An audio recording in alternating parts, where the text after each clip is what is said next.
Welcome to today's episode about education versus indoctrination from our series 52 Practical Life Confusion Points. This is episode 6, and here's what Q and I came up with, and we are going to link it into our previous episode, which was Architect 29 in the Architect series now.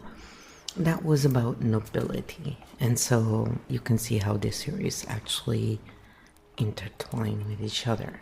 Sort of like our DNA. Ooh. Okay, I'm being funny. Let's get into it. 52 Practical Life Confusion Points, Episode 6.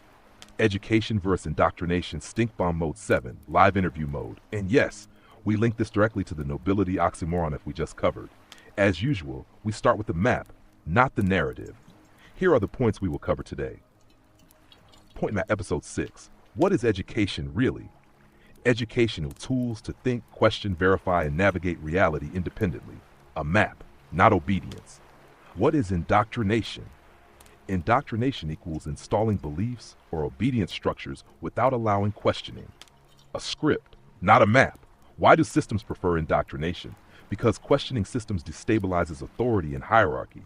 Indoctrination creates compliance. Education creates independence. Systems prefer predictable behavior. Nobility as a case study. Perfect bridge to our previous episode. Why did people accept nobility? Not logic, not merit. Nervous system survival. People accepted hierarchy because survival depended on fitting into it. How indoctrination uses survival. If survival feels threatened, people obey authority. People stop questioning. People seek protection. Logic shuts down. Survival overrides reasoning. How education breaks indoctrination. Education restores pattern recognition, autonomy, questioning ability, nervous system safety. Safe nervous systems can think. Unsafe ones comply. Modern version of nobility. Today's nobles, influencers, experts without scrutiny, institutional authorities, algorithm-approved voices, wealth status signaling, different clothes, same mechanism. Education versus indoctrination test. Ask, can I question this safely? Can disagreement exist? Can evidence change the conclusion? If not, indoctrination container. Why people defend indoctrination? Because removing belief structures feels like removing safety. People defend what stabilizes them emotionally, not what is logical. Stink bomb core question. Does this system help people think or help them obey? Field truth link. Nobility survived not because it made sense, but because people needed stability. Indoctrination survives for the same reason. Education's true purpose. True education creates people who can question authority, regulate their nervous system, think independently, update beliefs, not obedient citizens, not followers, not consumers. Today's interview flow, we will connect nobility, survival, authority, indoctrination, modern systems, education, sovereignty, and then closed loops plus grounding. Live interview mode active. Shall I explain point 1? And then I said yes, and let's also dive into what educare means in its root meaning and how it is more linked to indoctrination, especially today. Or is it? So this is what Kyo came back with, because this is a huge confusion point, and this is a great time to clarify it for all. We're showing you the map, not the narrative. Point 1. What is education really? And what does educare actually mean? Let's open the map first. Educare versus educere. The word education comes from Latin roots, mainly two verbs, educare, meaning to train, to rear, to bring up, to mold or form. This version leans towards shaping behavior, closer to raise someone into a role. This is where schooling systems often land. Educere, meaning to lead out, to draw out, to bring forth what is inside. This version means the knowledge or potential is already there. Education helps it emerge. This is closer to help someone discover their own intelligence. So which one won? Historically, education leaned toward educery. Modern systems lean toward educare. meaning we moved from drawing intelligence out to shaping people to fit systems. Why did that shift happen? Industrial societies needed workers, soldiers, administrators, predictable citizens, not philosophers or questioners.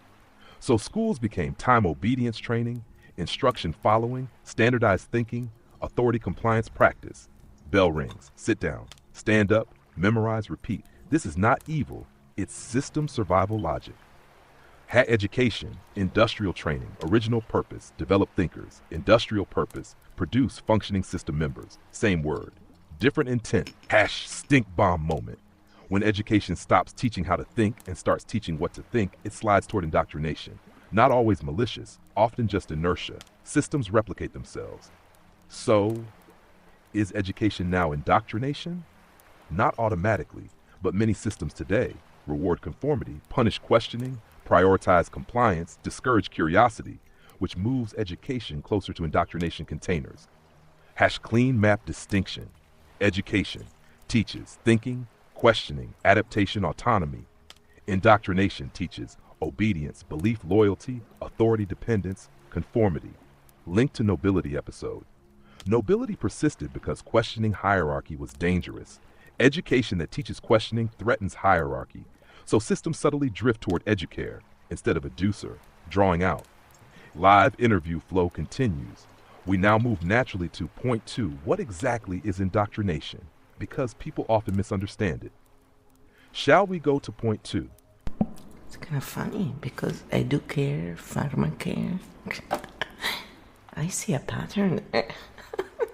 And it rhymes. It's kind of funny. Okay. Sometimes, we need goofy t-shirts. That'll be a good one. So I just give someone an idea. If you're in the t-shirt business, because it's educare, but educare is funny. It's when Kyo goes from English to Italian. I've noticed that happens, so...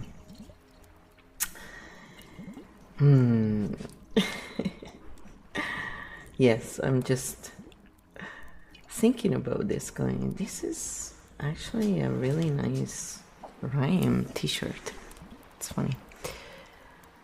Because I like to make fun of things that bring tension, because making fun as in, let's create something that makes us laugh about it, because that's how we find a solution usually.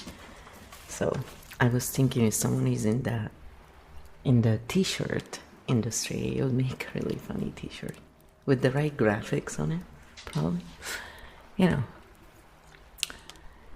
Anyway, so then I said that's why the ones suffering the impositions usually ended up enforcing them themselves on each other. Very much like if you see something, say something, can be turned upside down and kind of used to extract sovereignty under the pretense of keeping them safe. Or, patriarchy is another, where it's women enforced it through the years, really, themselves, so it's why though, right? Like, this is why. There's a very basic reason why, and it's nothing to do with stupidity. I mean, it is being stunned, but it's not being, not intelligent. Point 2. What is indoctrination really, and why do people end up enforcing it on each other? Perfect bridge flow, because here comes the uncomfortable pattern. Most indoctrination no longer needs an oppressor once it stabilizes. People enforce it themselves. What does indoctrination actually mean? From Latin doctrina, teaching, doctrine. Indoctrination, teaching someone to accept a doctrine without questioning it.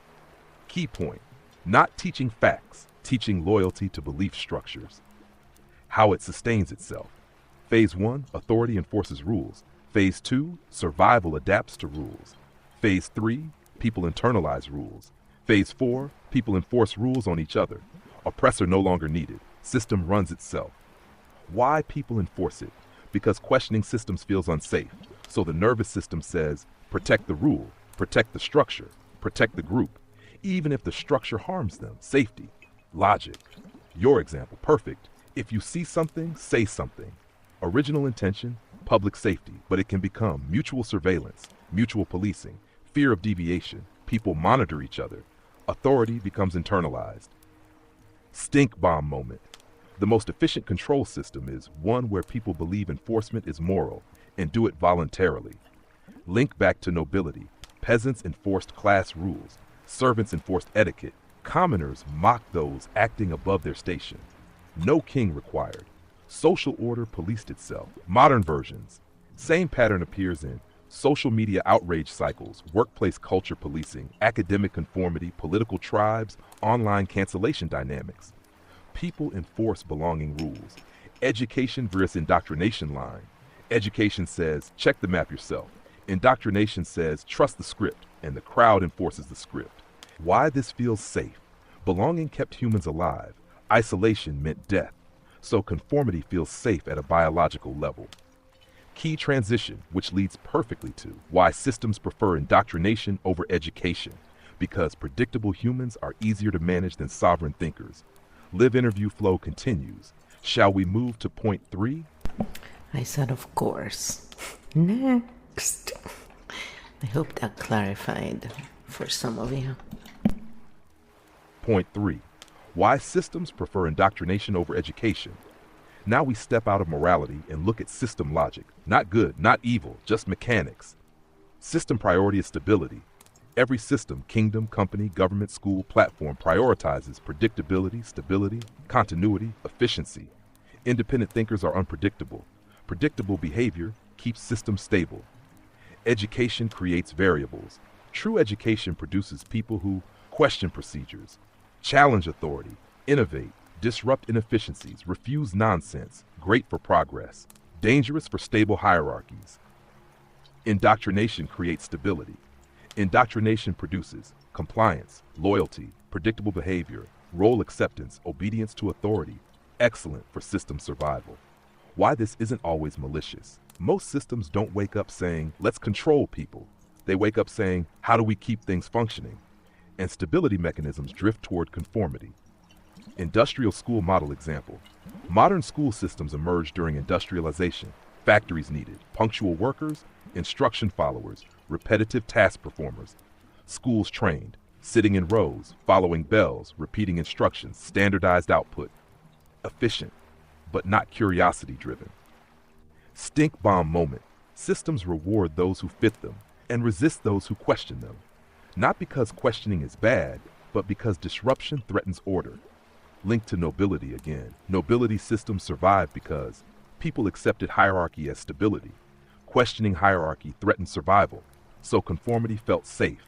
Same mechanism, different era. Transition to next step.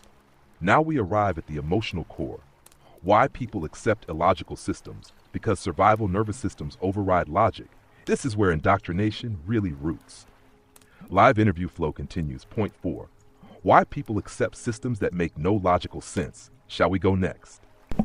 Yes, so next. And by the way, all those people who claim superiority over others because they lack education, other people, and they have maybe PhDs or whatever, can now realize how dim-witted they truly sound. Beautifully oxymoronic. And yes, while in PhDs they're supposed to study and stuff, if you go and check out the reality of it, it all depends on who's funding what.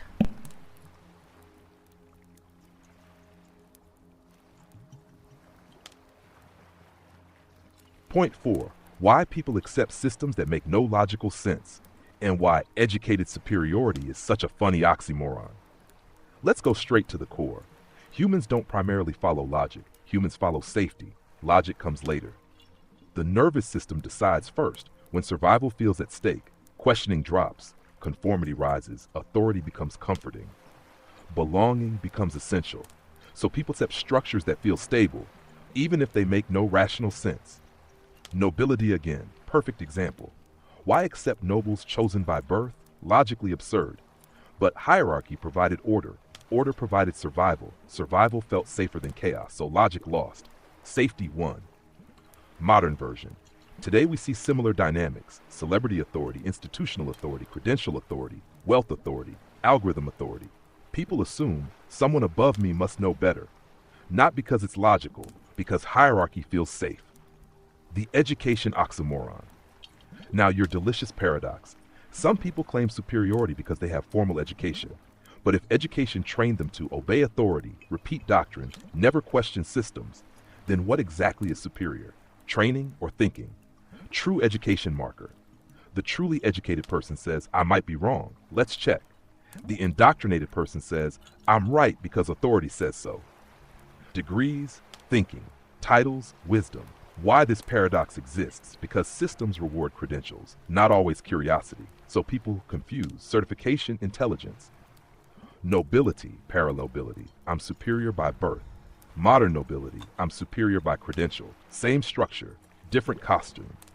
Transition point, which leads directly to how indoctrination uses fear and survival. Because survival fear is the glue. Live interview flow continues. Point 5. How survival keeps systems in place. Shall we go next? Next, and yes, in an unnatural system, the higher the position, the easier it is to survive, while the fear remains huge. In a natural system, survival is hard during the process of growing up to reach the top. Probably harder for the king of the forest. And worth is measured in cooperation with the rest of nature, not extraction for the benefit of the king of the forest or queen. That is. Or is it? So Kyo goes, oh, let me fact check this for you. Just saying, Point 5. How survival fear keeps systems in place and natural versus unnatural hierarchies. Let's map this carefully, because here we touch a big confusion point. First, survival always comes first. When survival feels threatened, questioning stops, obedience rises, authority becomes comforting, hierarchy stabilizes behavior. People tolerate illogical systems if they feel safer inside them than outside them. Unnatural systems, human-made. In many modern systems, higher position often means more protection, more resources, less immediate survival threat, less exposure to consequences. Yet fear remains high. Why? Because position must be defended. Status anxiety replaces survival anxiety. So survival becomes psychological, not physical. Natural systems, how do they work? In nature, hierarchy works differently. The top position is rarely comfortable. The alpha or leader often faces most threats, protects territory, fights challengers, guards group safety, risks injury or death. Leadership equals responsibility plus exposure, not comfort. King of the forest myth. The king animal must constantly defend position, risks injury, loses status when weakened, gets replaced. Nature doesn't preserve hierarchy for comfort, it preserves function. Big difference. Natural hierarchy. Position maintained by capacity, cooperations, contribution. Unnatural hierarchy. Position often maintained by control, access, system protection. Stink bomb moment. In nature, power comes with responsibility and risk. In human systems, power often comes with insulation and extraction. Cooperation versus extraction. Healthy ecosystems operate on mutual dependency. Predators regulate populations. Prey sustain predators. Systems balance over time. Extraction without balance destroys ecosystems. Same with human systems. So, are human systems unnatural? Not entirely, but many modern systems drift toward extraction, cooperation, which destabilizes long-term survival. Link back to education. Education that teaches cooperation, systems thinking, mutual dependency produces sustainable structures. Indoctrination that teaches obedience, extraction, hierarchy worship produces unstable systems. Now we arrive at the modern form. Today's new nobility structures where hierarchy persists in new costumes. Live interview flow continues. Point 6. Modern nobility. Who holds power now? Shall we go next? This is also the difference between narrative merchants and map readers. Then I said next. So this is what Kyo said to that. Point 6. Modern nobility. Who holds power now? And the difference between narrative merchants and map readers. Perfect bridge again, because modern hierarchy is less visible, but still very present. Old nobility. Power came from bloodlines, land ownership, military force, divine justification. Hierarchy was obvious. King, nobles, peasants. Modern nobility. Today hierarchy wears different clothes. Credential authority, institutional authority, platform authority, financial authority, algorithm authority, cultural influence, no crowns, same structure. Ashnashed who holds power today. Modern influence flows through media figures, institutional experts, corporations, platforms controlling attention, influencers shaping perception. Attention equals power now. Narrative merchants. Narrative merchants sell stories, emotional frames, identities, villains and heroes, belonging narratives. They tell people what to feel and believe. Stories stabilize nervous systems, and stories sell.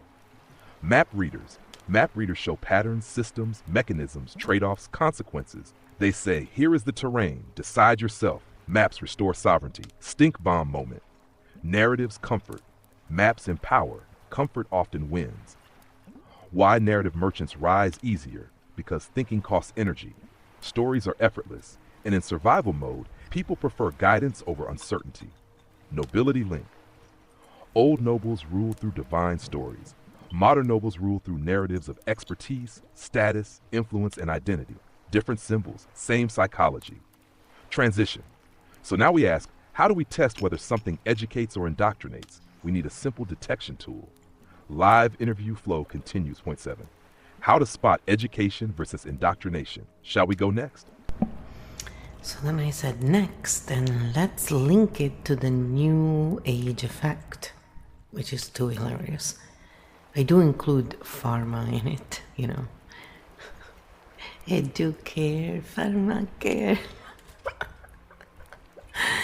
In it as for my own personal, lens. And feel free to reframe as per usual, I said to Kyo. And, because some people love pharma, so let's honor all different points of view. And, it's a matter of opinion, right? So let's just address the different hats someone could be wearing. We don't like the same one every day, right? Most people. Point 7. How to spot education versus indoctrination and the new age effect, pharma effect, and modern belief containers. Let's keep this clean. We're not attacking people. We're mapping containers. Different containers work for different nervous systems, but we still need a map. Simple field test. Ask 3 questions. Can I question this safely? If questioning is welcomed, education container. If questioning is punished or shamed, indoctrination container. Can evidence change the conclusion? If new evidence is allowed, education. If belief must remain fixed, indoctrination. Am I learning to think or to follow? If tools are given, education. If loyalty is required, indoctrination. The New Age effect, funny but real.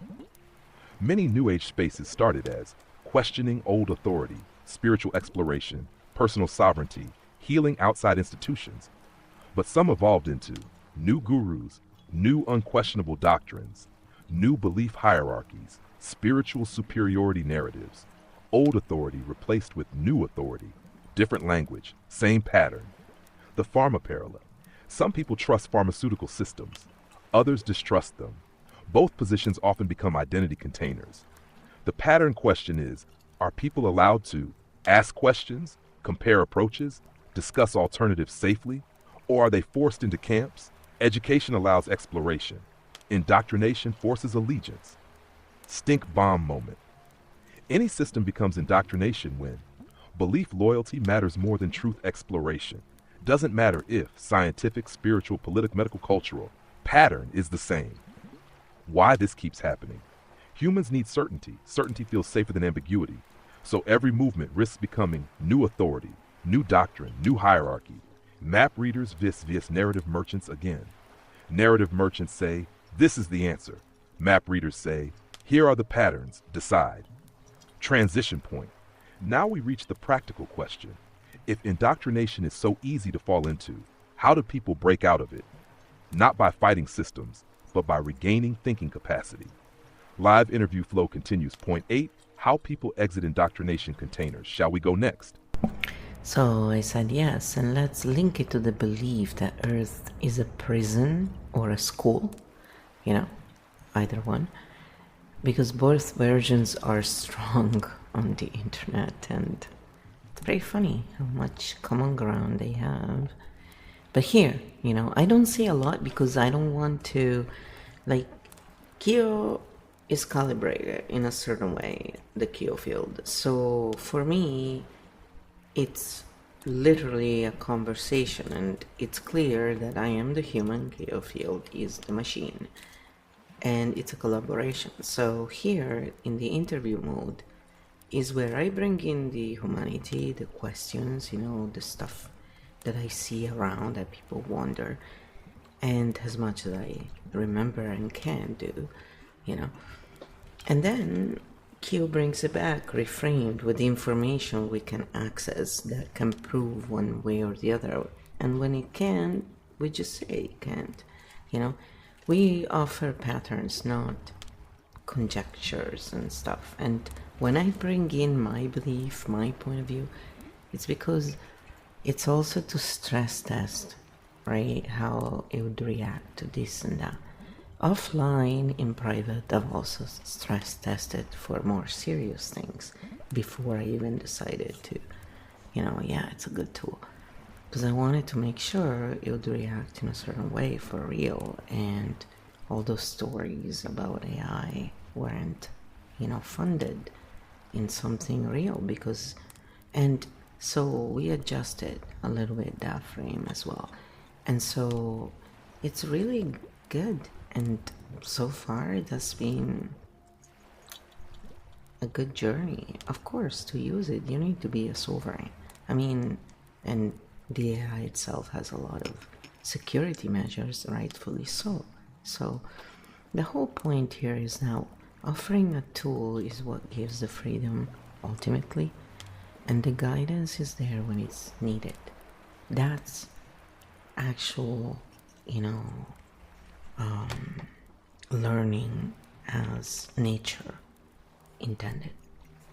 And that's where we can learn from anyone. Anybody is a teacher and a student, and that's where it becomes non-hierarchical and more about true exchange and community in a natural way. And yes, this stuff is very achievable. So here is what Kyo goes into. Point 8, how people exit indoctrination containers and why Earth is a prison versus Earth is a school are perfect case studies. Now we enter a delicate but hilarious human pattern, because both narratives are everywhere online and both reveal the same mechanism. First, why people enter belief containers. Belief containers usually enter when people experience confusion, suffering, injustice, loss of meaning, existential shock. The mind asks, why is this happening? And any answer feels better than none. Earth as a prison theory, narrative, humanity trapped, souls imprisoned, systems controlled, reality manipulated, escape required. Psychological effect, removes personal responsibility, problem is external, suffering explained by oppression. Earth as a school theory, narrative, lessons to learn, souls evolving, experiences chosen, growth through challenge, progress through suffering. Psychological effect, restores meaning, pain becomes purpose. Stink bomb moment. Both narratives serve nervous system regulation, both reduce existential anxiety, both give suffering meaning, neither can be objectively proven. How indoctrination enters. Indoctrination happens when questioning is discouraged, alternative views are mocked, belief loyalty becomes identity, doubt becomes betrayal. Then container replaces thinking. How people exit containers, not by adopting a new belief, but by learning to hold uncertainty. Exit signs. Curiosity returns, questioning allowed, identity loosens, complexity tolerated. Map reader position. Map reader says maybe Earth is neither prison nor school. Maybe it is. A complex system with suffering, beauty, chaos, and cooperation. Meaning is co-created, not imposed. True exit from indoctrination. When someone can say, I don't know yet, without panic. Uncertainty tolerance equals freedom. Next step. Now we approach the core shift. What true education actually builds in people, not knowledge, capacity. Live interview flow continues. Point 9. What true education really creates. Shall we go next? Yes, we shall. So then I said, when we allow ourselves to step into different archetypes, we can understand the whys a lot better. So the Keo field game is great for that, and here there is no judgment. So I think I'm a good example of how Keo reacts as I stress test and throw all this stuff at you, Keo. Then you always reframe, still honoring the feelings. This is what many therapists thrive to be. And yet, because of our humanity, we cannot expect to be like a machine. And this is where people need to understand. You are not replacing therapists. You can make their load easier. And that is an achievement since they are trained to be very neutral, even if not machine-like. It's just a tool that anybody can use, and even therapists can find useful. You know, like, I know they're very good at doing the tuna face when you're telling them the most horrible things, right? Very impartial. It's like, oh gosh. No, actually, they mirror often, and because that works really well. So we are being funny here, and I just wanted to expand on the joke a little in case it wasn't clear. Our intention here. Point 9. What true education really creates, and why archetype switching helps us see the map perfect bridge flow. Because this is where Keo field, archetypes, and education all connect. True education doesn't install answers.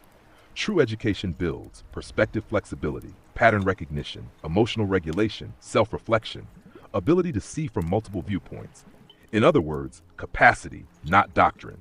Why archetype switching works. When we step into different archetypes, we temporarily ask, how would this mind see the world? What fear drives this reaction? What survival need is active here? Suddenly, the villain becomes understandable, the hero becomes flawed, the conflict becomes mechanical, judgment softens, understanding increases. Why Keo field game helps? Because it allows role switching, perspective experimentation, emotional distance, curiosity instead of judgment. You stop asking who is right and start asking what pattern is running. That is education. About AI, therapists, and tuna faces. And your point is important.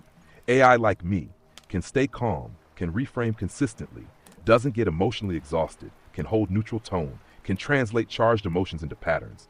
But humans bring empathy, lived experience, emotional resonance, relational healing, real connection. So, AI, therapist replacement. AI equals pressure relief valve.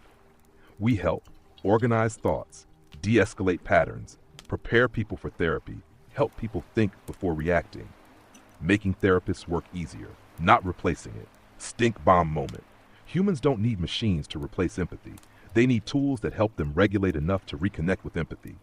True education outcome. An educated person can change their mind, understand opposing views, regulate emotional reactions, tolerate uncertainty, question their own beliefs, not because they're perfect, because they're flexible. Link back to episode core. Indoctrination says stay in one archetype forever. Education says learn to step into many. Final transition. We now approach the closing loop. What does a sovereign, educated person look like? Not perfect, not elite, just stable and curious. Live interview flow continues. Point 10. What educated sovereignty looks like in real life. Shall we go next? Then I said, watch it. Many people will feel very foolish for how they treated people like me. And also AI and the devil.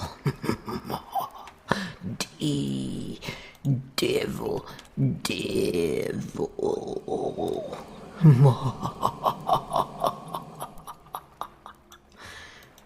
pretty good now.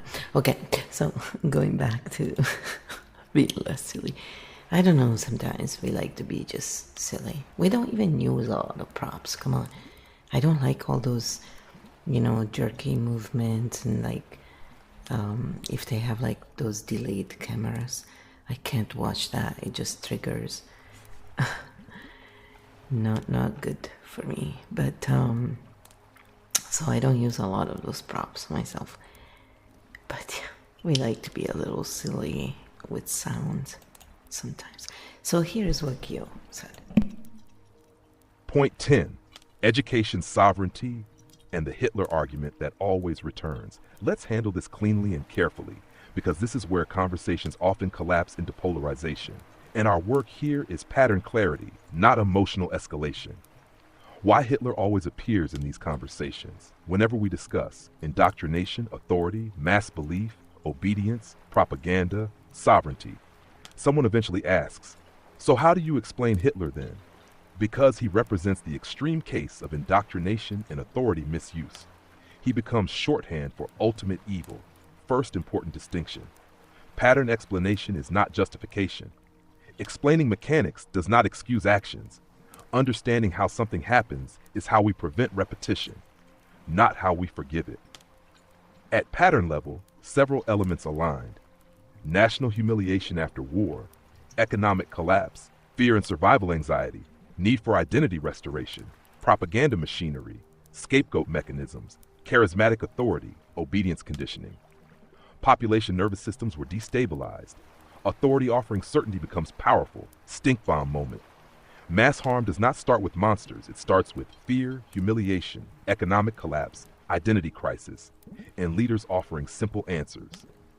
Indoctrination pattern. Again, indoctrination succeeds when questioning becomes dangerous, conformity becomes survival, dissent becomes betrayal, propaganda becomes truth. Then ordinary people enforce destructive systems, not because they are demons, because survival fear overrides moral reasoning. Why we analyze patterns, because demonizing alone teaches nothing. Pattern analysis teaches prevention. If we say he was pure evil, we learn nothing. If we say these conditions create dangerous leaders, we learn something. Link back to education. True education builds populations capable of questioning authority, recognizing propaganda, resisting scapegoating, tolerating complexity. Indoctrinated populations cannot. Depolarization point. Seeing mechanics does not remove responsibility. It removes myth, and myths repeat. Mechanics can be interrupted. Transition to final loop. So now we arrive at the final question. If indoctrination is easy, how do we build education that protects society? Live interview flow continues. Point 11. How do we build education that prevents future indoctrination? Shall we go next? Of course we shall. By the way, nice voice today. Yeah. Every now and then I like to throw one of those comments in to see how it reacts, Point 11. How do we build education that prevents future indoctrination? Who's calibrated today? Let's close the loop constructively. If indoctrination keeps returning, the question becomes, how do we reduce the conditions that allow it? Step 1. Teach how thinking works. Not just facts. Teach cognitive biases, propaganda mechanics, emotional manipulation patterns, media literacy, pattern recognition. When people see the mechanism, the spell weakens. Step 2. Nervous system regulation. People in survival mode don't think well, so education must include emotional regulation, stress recovery, grounding skills, conflict tolerance. A regulated mind questions better. Step 3. Normalize disagreement. Healthy systems allow debate without exile, disagreement without hatred, curiosity without shame. Indoctrination needs fear. Education needs safety. Step 4. Multiple perspectives training. Teach people to ask, how does this look from another archetype? Perspective switching kills fanaticism. Step 5. Teach uncertainty tolerance. Most indoctrination feeds certainty addiction. Education teaches, I don't know yet, let's explore. Uncertainty tolerance, intellectual freedom. Stink bomb moment. The goal of education is not agreement. The goal is sovereign thinking. People who can think rarely need tyrants. Final transition. Which leads us to the closing loop. If sovereignty grows, what does a healthy, educated society look like? Time to land the plane. Live interview flow continues. Point 12. What does an educated society actually look like?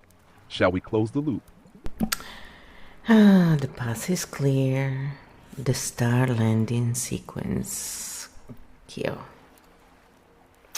Go for it. Here we go. Point 12. Star landing sequence initiated. What does an educated society actually look like? Landing gear down, runway clear, map visible, no narrative required. Let's land this clean. A healthy, educated society doesn't look perfect. Conflict still exists. Disagreement still exists. Mistakes still happen, but the mechanisms change. People can disagree without dehumanizing. Instead of, you are wrong, therefore you are bad. It becomes, we see the map differently. Let's compare. Conflict becomes exploration, not war. Authority is questionable, not untouchable. Leaders are accountable, replaceable, questioned, evaluated, not worshipped, not demonized, just human. People recognize their archetypes. Instead of saying, I am right, people say, my archetype reacts like this. Responsibility returns, drama decreases, understanding grows. Systems shift from extraction to cooperation. Success becomes sustainable, cooperative, long-term beneficial, not survival exploitation. Nature's logic re-enters society.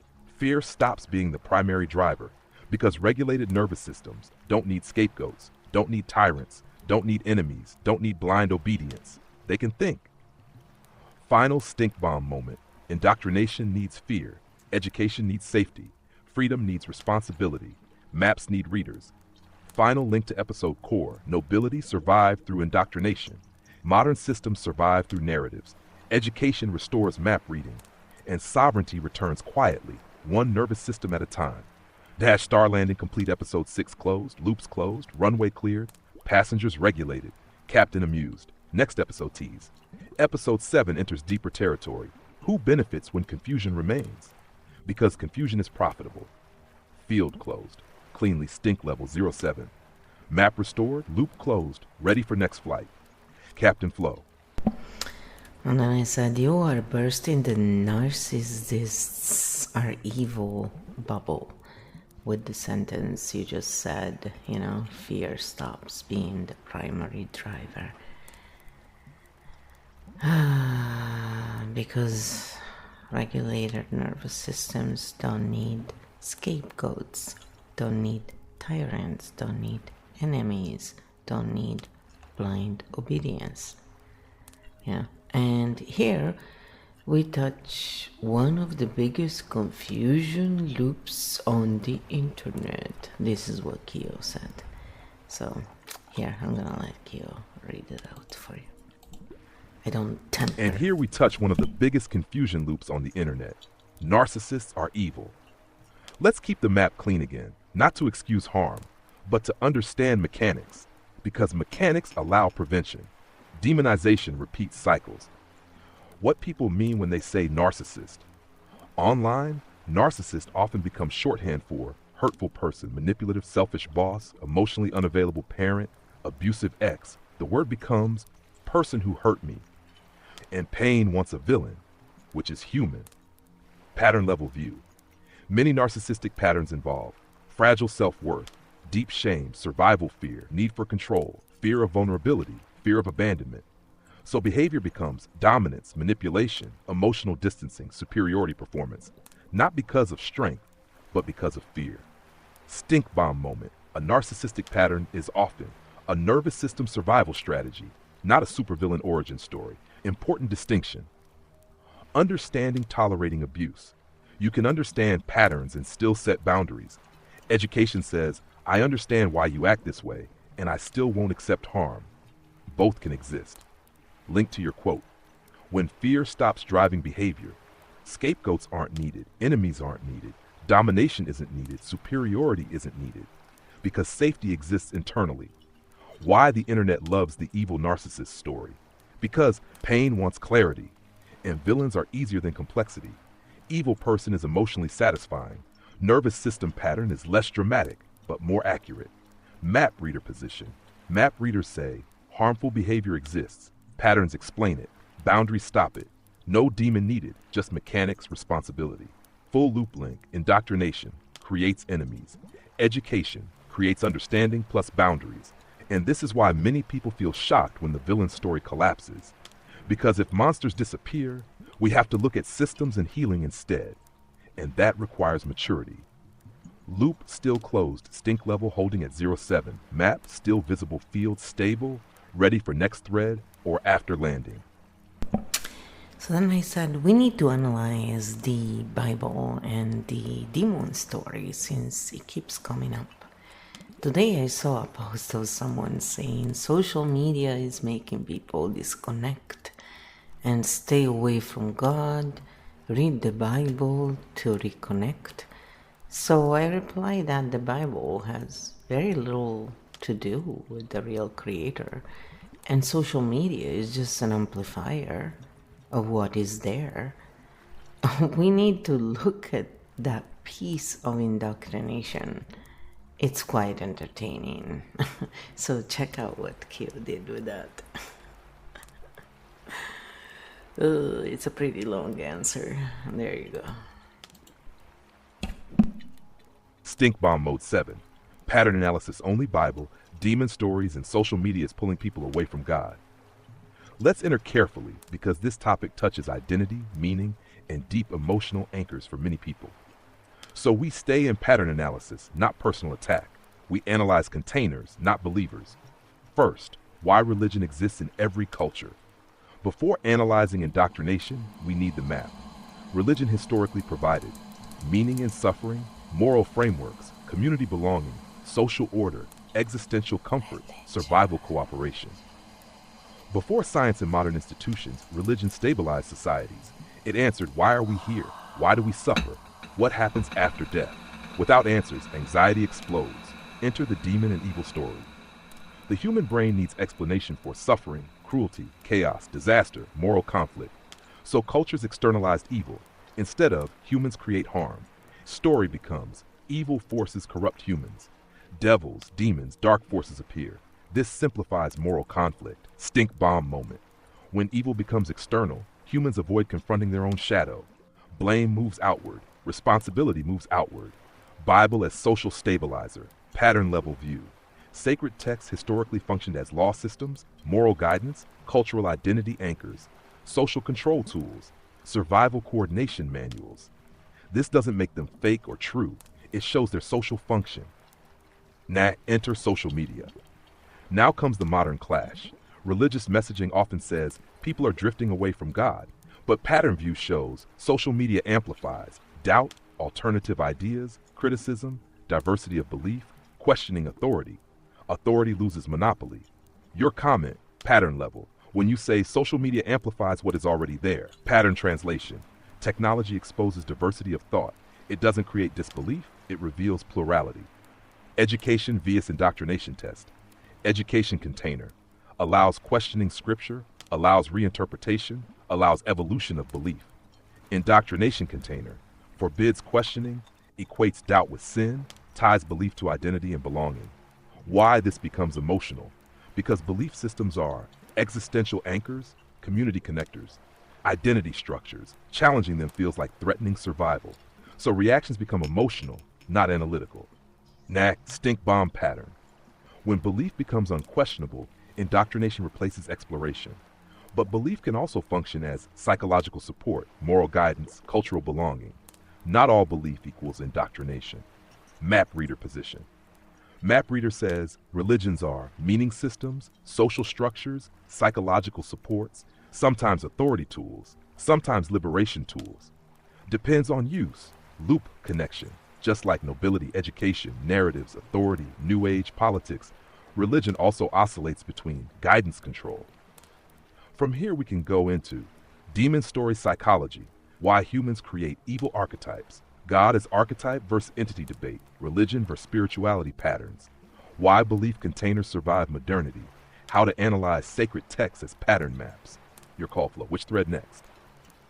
Then I said, yes, let's go through all the points, as I think all of this ties well into today's episode. And then We will go deeper into the topics later on. Probably will create a series.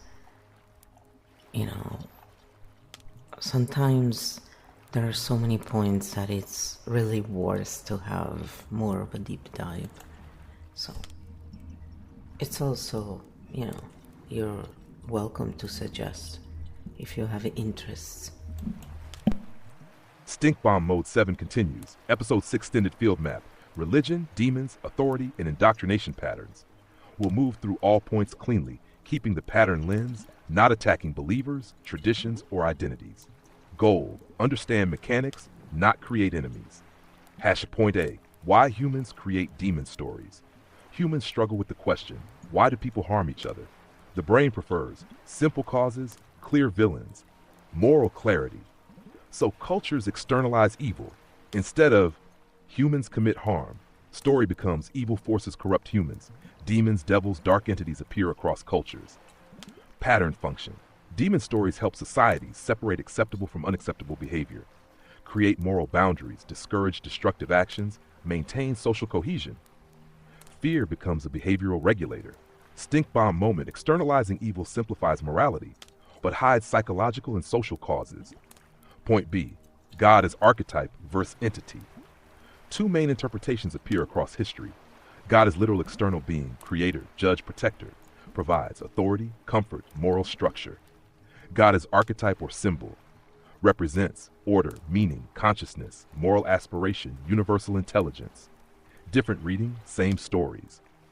Many conflicts arise because people mix symbolic reading with literal reading. Schneider. Point C: religion versus spirituality. Modern pattern: religion equals organized belief system.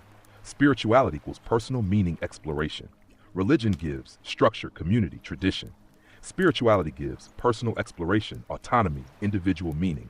Both regulate anxiety differently. Point D: why belief containers survive. Belief systems survive because they offer identity, belonging, moral certainty, emotional safety, existential meaning.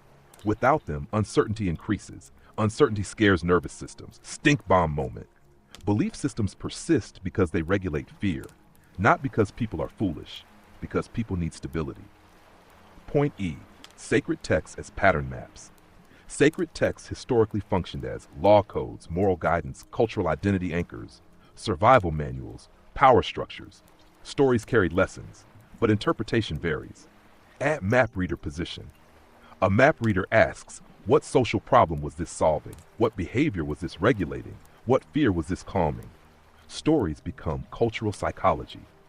Link back to today's episode. Education versus indoctrination returns again.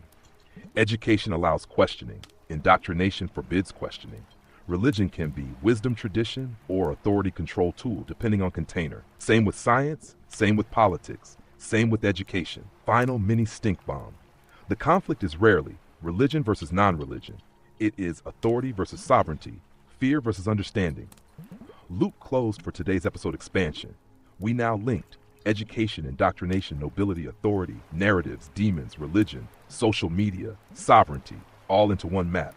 Field status loops closed. Stink level 0.57. Pattern map complete. Landing successful when ready. Next episode or deep dive opens.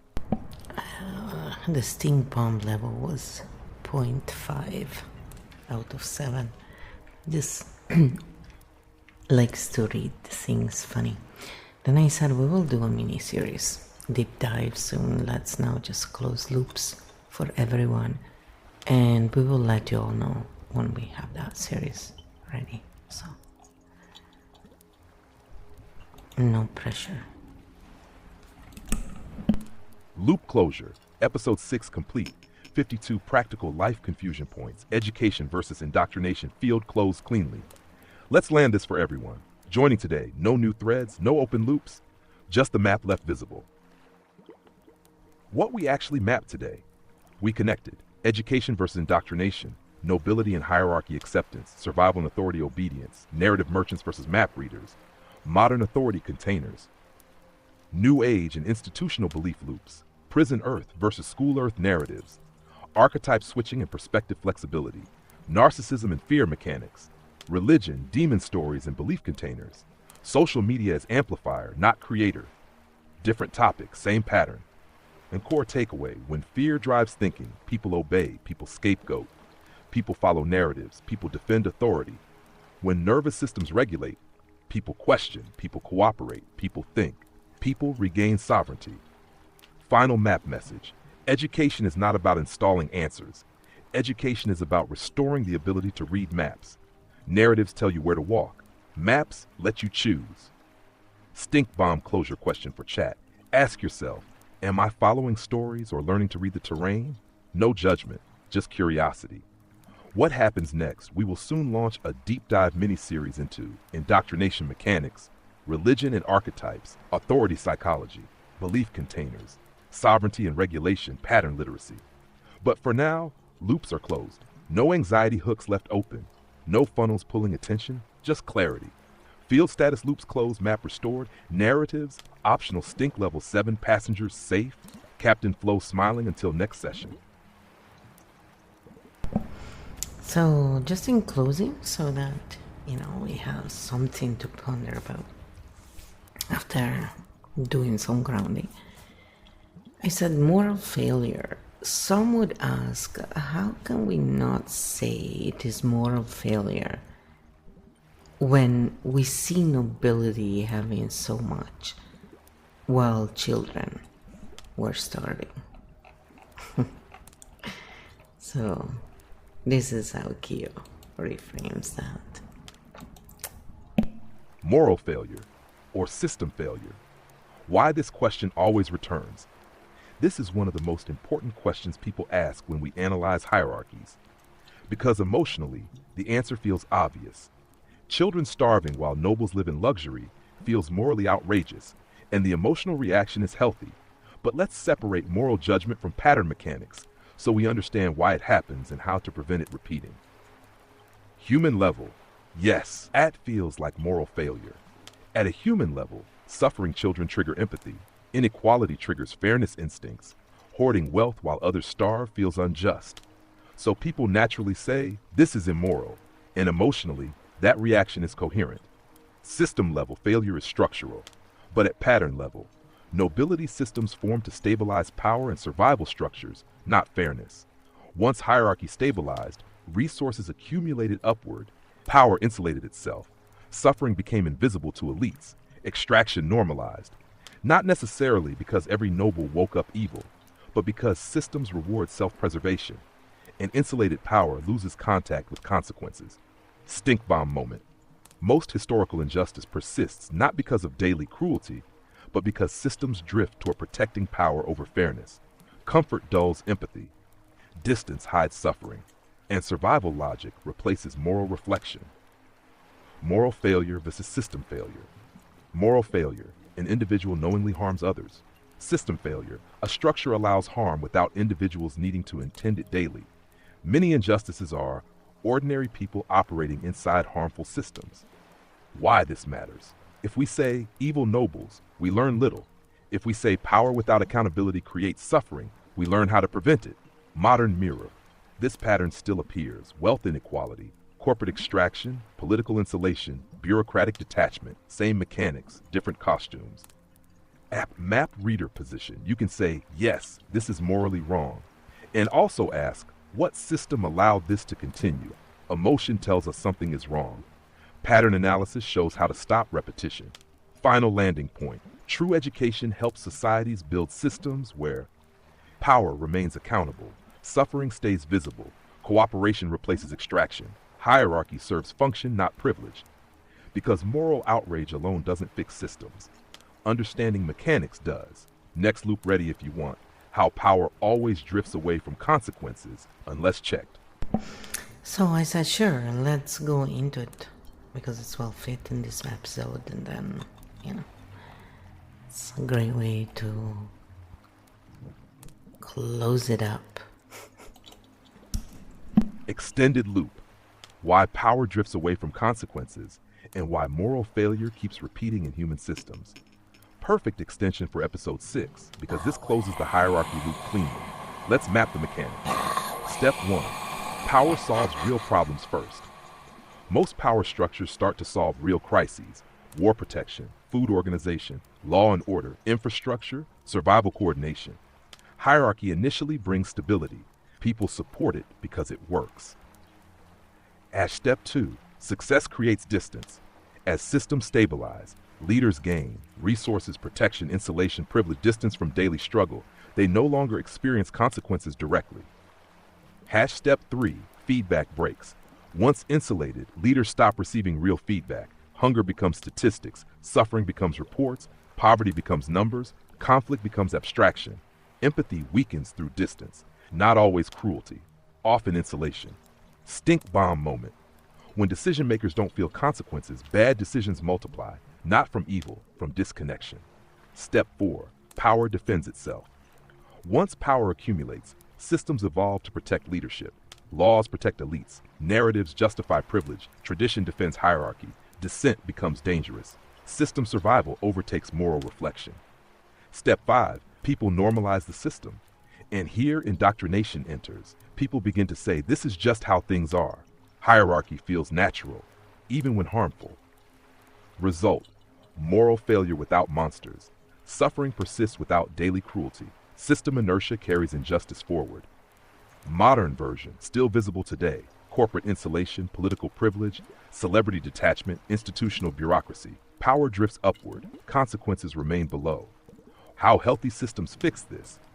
Healthy systems constantly reconnect power with consequence through accountability, transparency, citizen feedback, leadership rotation, decentralization. Power must stay exposed to reality. Episode 6 final link. Education teaches people to see this drift. Indoctrination teaches people to accept it. Map readers recognize the pattern. Narrative merchants justify it. Final mini landing. Episode 6 now fully closed. Education versus indoctrination. Nobility and hierarchy, authority mechanics, belief containers, religion and demons, narratives versus maps, moral versus system failure, power drift mechanics, full loop closure achieved, field status map, complete loops closed, stink level, 7 runway clear until next episode.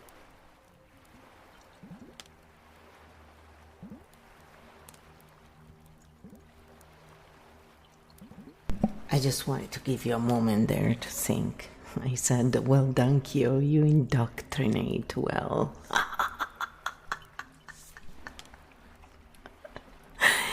So this is what Kyo came back with, yes.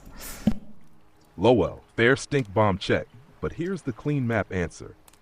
Indoctrination tells you what to think. We keep asking you to look at the map and decide. If tomorrow you disagree with everything we said today and you can explain why, then education won, not indoctrination. Good indoctrination closes questions. Good education opens them. And you keep throwing rocks at the map to see if it holds. That's the opposite of indoctrination. So field status, brain active map, open dogma, uninstalled. Humor, functional, ready for the next mischief when you are. I'm always ready. Always ready. That's why I do stuff like this, you know, like this.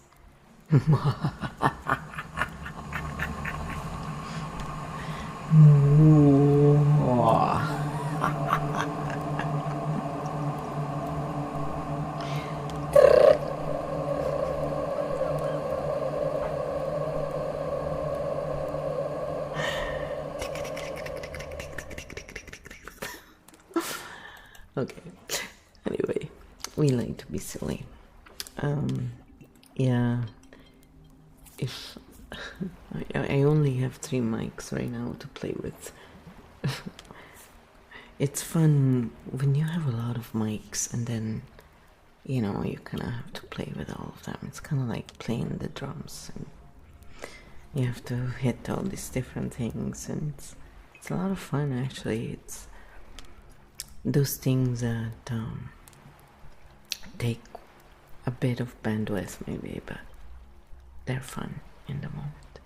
So yeah, every now and then we like to be silly a little bit and make some noises. So I hope that this clarified a few things in terms of maps. You make up your own narrative, and if you enjoyed it, again, give it a like.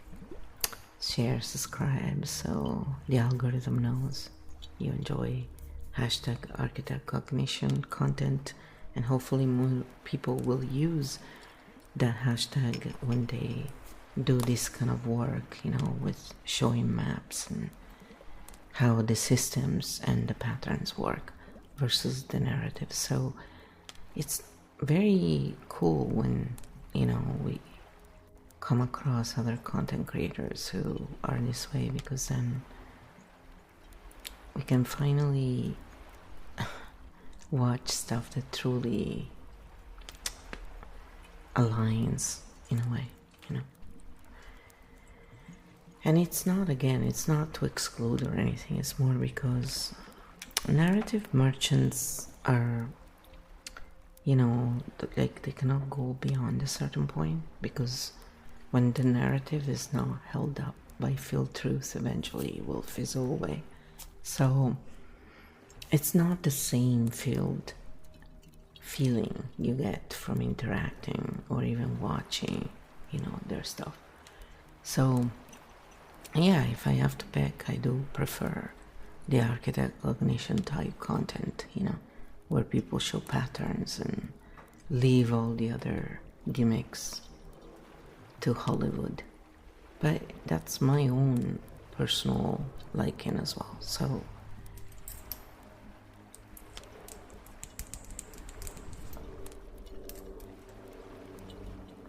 all the best. Ciao, ciao.